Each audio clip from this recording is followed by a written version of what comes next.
Bueno, es el turno del último panelista de la tarde, Juan Pablo Labat, es licenciado en Sociología de la Facultad de Ciencias Sociales de la Universidad de la República de Uruguay, director nacional de Evaluación y Monitoreo del Ministerio de Desarrollo Social de Uruguay. Del 2005 al 2008 asesoró a la Subsecretaría del Ministerio de Desarrollo Social en el seguimiento del PANES, el Plan de Asistencia Nacional de Emergencia Social, y a partir del 2009 trabajó en la unidad de seguimiento de programas dependiente de esa subsecretaría como responsable del equipo interdisciplinario de asesoría de la subsecretaría para el seguimiento y la implementación de programas sociales. Bueno, esperamos que Pablo pueda hablarnos de un abordaje integral que combina lo focalizado, lo universal para el caso de Uruguay, que tienen, bueno, el PANES y el caso del Uruguay Crece Contigo. Bueno, buenas tardes. En realidad, mi presentación va a intentar ir desde un panorama un poco más general, que pretende dar cuenta un poco de la idea esta de protección universal de la infancia. Va a pasar por este tipo de programas, pero como un comentario previo, me gustaría enmarcar un poco que la discusión sobre la protección universal de la infancia por lo menos recorre, a mi entender, tres niveles. Uno que tiene en cuenta lo que viene a ser el sistema de protección social en general, el nivel de la política, donde se aplican las innovaciones y transformaciones dentro de ese sistema, y después, por último, el nivel de los programas. En general, podemos ver de que la protección en el vector de ingresos, por decirlo de alguna manera, de la población, es altamente dependiente del sistema de protección social en el que se inscribe los programas de transferencias, tanto contributivos como no contributivos, por lo cual, de una manera u otra, corresponde en general preguntarse, bueno, ¿por qué tenemos programas de transferencias? ¿No? O sea, tenemos programas de transferencias porque efectivamente detectamos un déficit de ingresos o porque los ingresos en determinado sistema de protección social juegan un papel en la producción del bienestar porque son un medio para poder adquirir bienestar en distintas dimensiones de la vida fundamental. La segunda pregunta a la que conduce esto, y que la voy a tratar de contestar después, bueno, es ¿qué le pedimos a los programas de transferencias condicionadas? ¿No? Dado su tamaño y dada su orientación.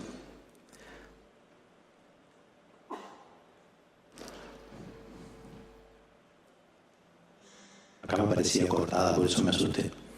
Bueno, en principio, la producción de bienestar en una sociedad está al menos dividida, o podemos dividirla, existen muchos recortes analíticos en dos grandes espacios. Uno tiene que ver con el mercado de trabajo y el otro con la protección social propiamente dicha. Dentro de la protección social podemos inscribir los asuntos de salud, educación, vivienda y ambiente, seguridad y asistencia social. Entre esos dos grandes pilares es donde se inscribe la producción de bienestar en general de la población. Esto es el proceso de transformación de los últimos años en Uruguay de los indicadores de pobreza monetaria y de pobreza multidimensional. Sobre la izquierda, lo que van a ver ustedes es la evolución de la pobreza monetaria.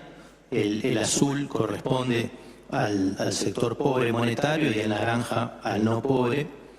Y sobre la derecha, en una apreciación multidimensional, siguiendo la metodología del Coneval, vamos a encontrar un tercer espacio que tiene que ver con la vulnerabilidad.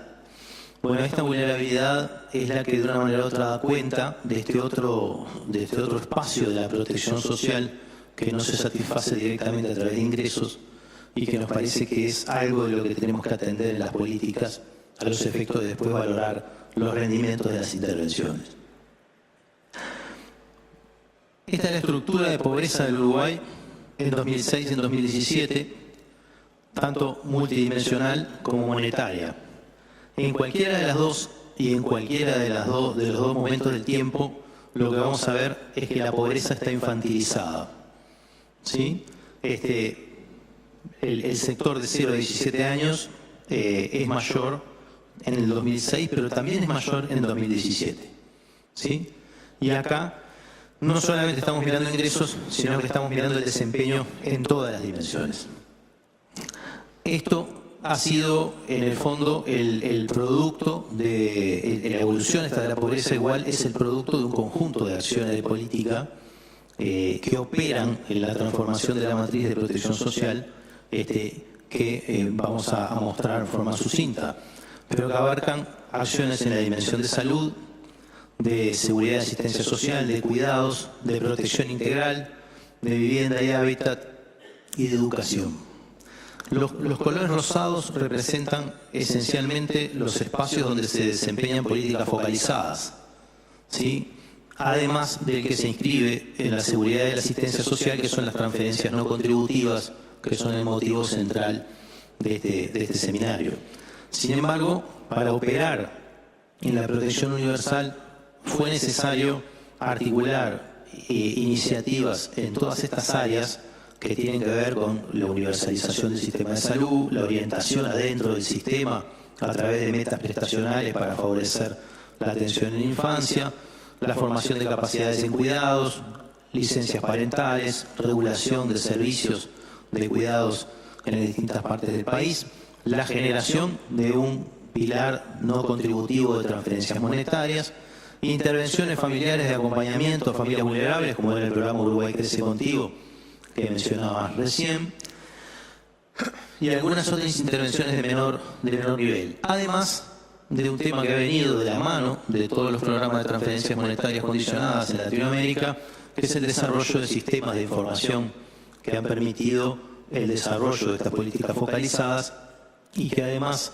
nos están permitiendo una nueva era de programas, ¿no?, a los que muchos de nosotros estamos aludiendo y que tienen un poco el sentido de esta complementariedad que me pedían a mí que desarrollara alrededor de los sistemas de transferencias monetarias.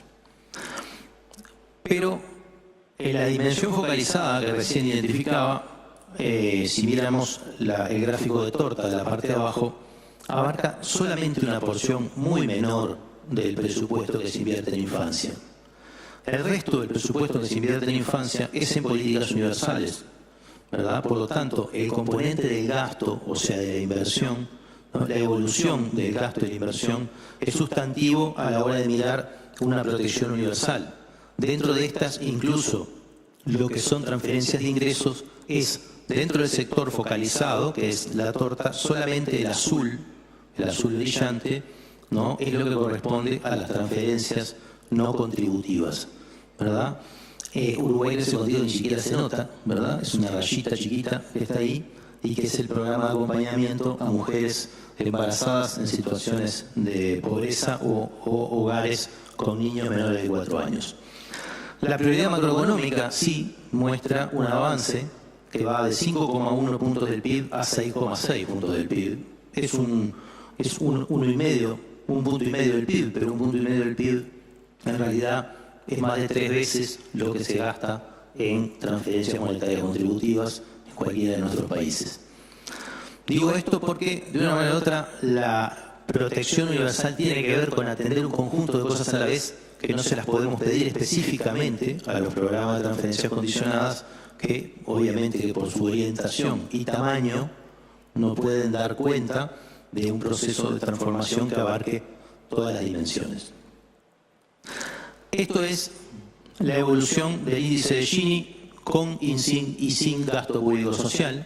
Es casi que una gráfica evaluativa de política pública, ¿no? Esto muestra claramente de que el índice de Gini baja 10 puntos una vez que aplicamos el gasto, por lo tanto tiene una buena orientación ese gasto, y baja como 13 puntos si miramos en los hogares con niños, ¿no? Lo que nos muestra de que es la reorientación del gasto, además tiene un componente en la reducción de la desigualdad muy significativo que tenemos que incorporar en el análisis de la política de protección. Cuando vamos a ver algunos datos de la evolución específica de los programas, lo primero que podemos ver es el desempeño en términos económicos puros, ¿no? Y es cómo ha evolucionado en el tiempo la reducción de la pobreza, de la brecha y de la severidad por el impacto de las transferencias monetarias no contributivas. Esto lo que muestra es que hay cerca de un 18% para el año 2016 de la pobreza, de la reducción de la pobreza que se explica a partir de la existencia de las transferencias monetarias no contributivas, un elemento que no es para nada despreciable. Por lo tanto, y en coincidencia con lo que han planteado muchos colegas, el aporte en la reducción de la pobreza monetaria de este tipo de instrumentos es significativo y para nada despreciable. Sin embargo, cuando vemos otras dimensiones que están vinculadas habitualmente con las evaluaciones de impacto, en este caso de impacto de los programas de transferencias monetarias, vemos que no hay un efecto en la educación primaria, cosa que tiene que ver también con la universalización de la educación primaria, que existe un pequeño efecto en asistencia en 13 a 17 años, que no se encuentran efectos sobre actividad, empleo u horas trabajadas en el mercado de trabajo, que sí hay efectos sobre la informalidad, y esto está muy vinculado a la tradición uruguaya de haber tenido un viejo sistema de asignaciones familiares orientado por ingresos, por declaración de ingresos, ¿verdad? Que no hay efectos en controles de salud, ni en nutrición, ni en fecundidad, ¿sí? Y que sí mejora la relación de los beneficiarios con el Estado, ¿no? Que es la opinión sobre las instituciones de política pública.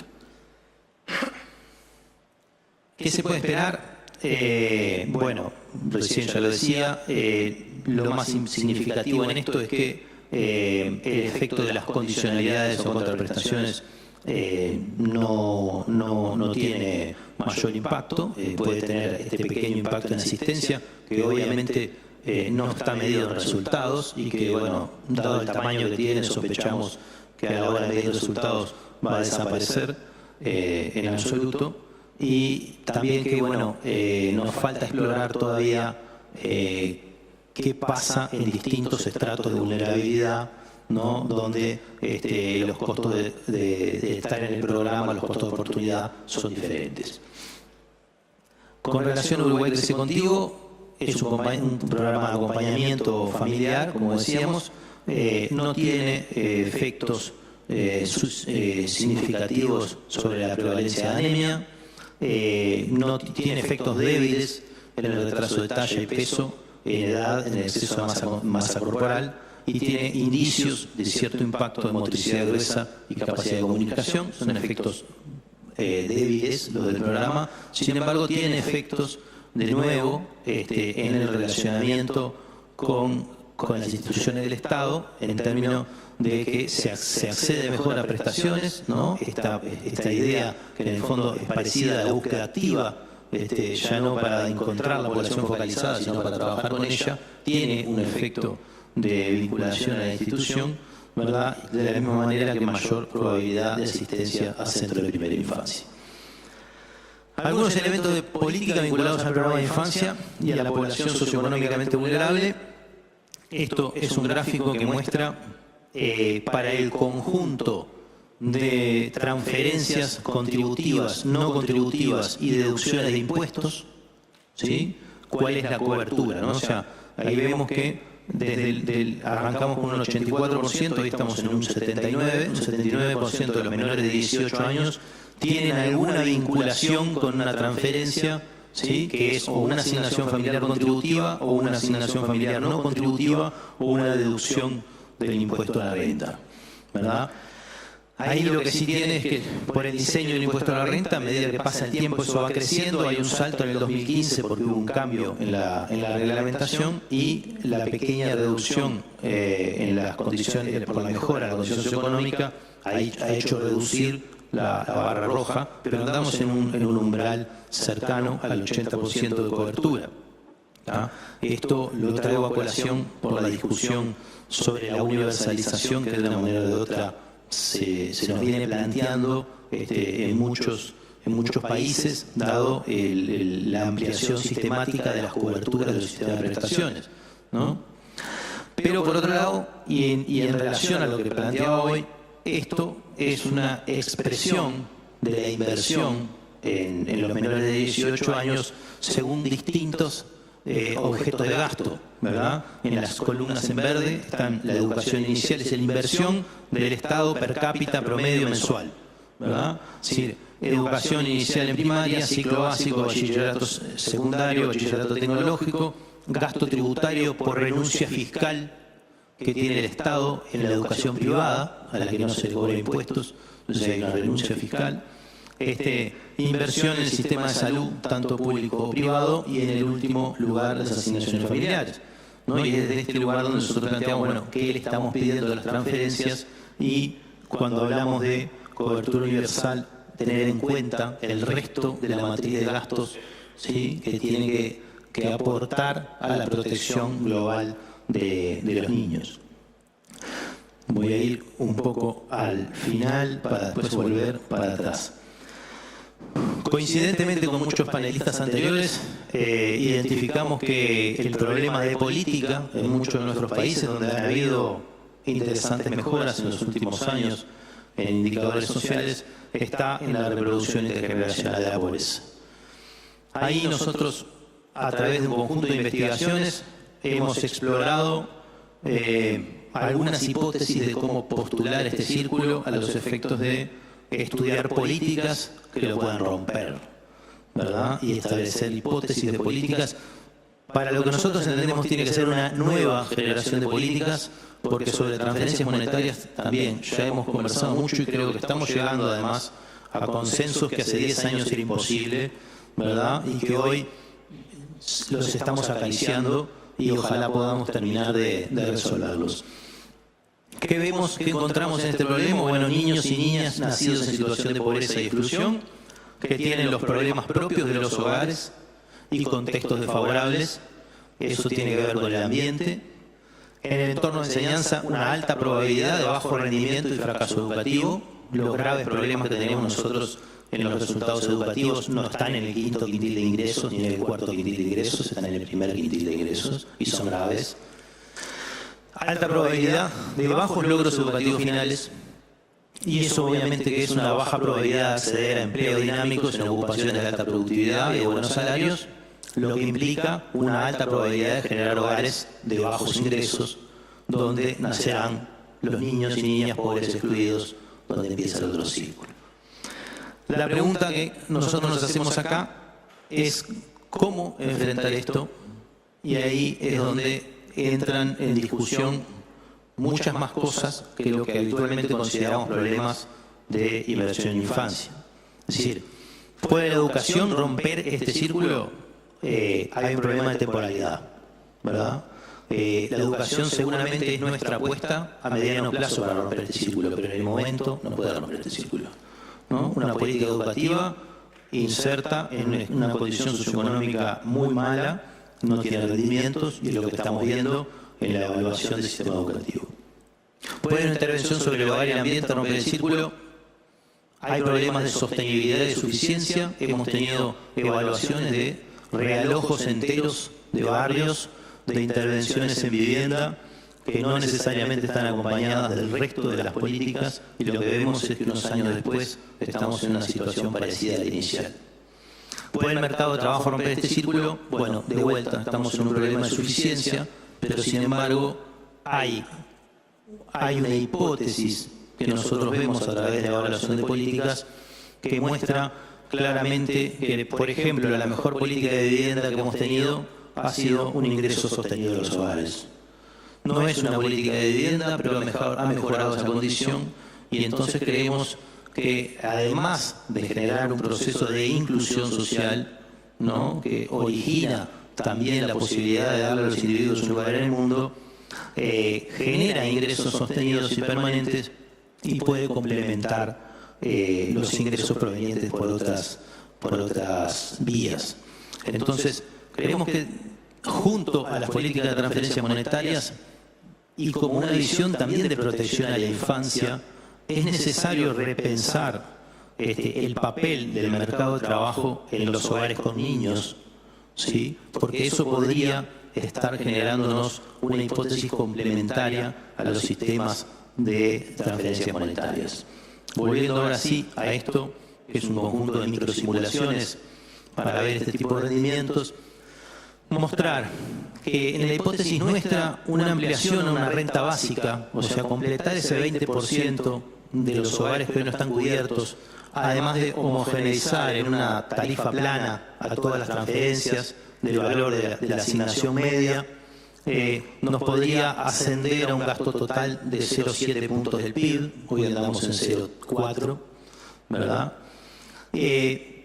Pero los indicadores de resultados, tanto en pobreza como en desigualdad, se mueven muy poquito.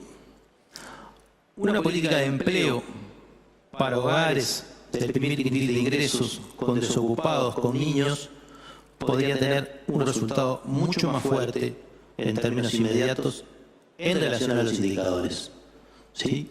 Estas son las cosas que a nosotros nos alientan a pensar de que quizás la próxima era de políticas focalizadas, una vez que podamos universalizar las transferencias monetarias, tenga que venir de la mano, ¿sí?, de un emprendimiento estatal sobre la generación de empleo, mucho más intensivo, pero capaz que no tan caro, ¿no?, con un contundente resultado en la tasa de desempleo que genera otras condiciones importantes. Esto es lo que nos pasa, ya termino, esto es lo que nos pasa es que nos deja en un debate sobre prioridad de inversión. Desde el punto de vista del diseño de políticas, creo que el avance hacia una renta básica para menores de 18 años elimina un montón de problemas por los que están transitando nuestras sociedades, especialmente una aporofobia creciente de una población saturada de discutir o de tratar de entender políticas focalizadas, que además son objeto de mucha manipulación mediática y son un objeto de gran controversia sobre el merecer o el no merecer, los criterios de elegibilidad, la transparencia. Entonces, es indudable que por un problema de economía política, los países que tienen un desarrollo importante de los sistemas de transferencias monetarias deberían esmerarse en completarlo a los efectos de terminar con una discusión que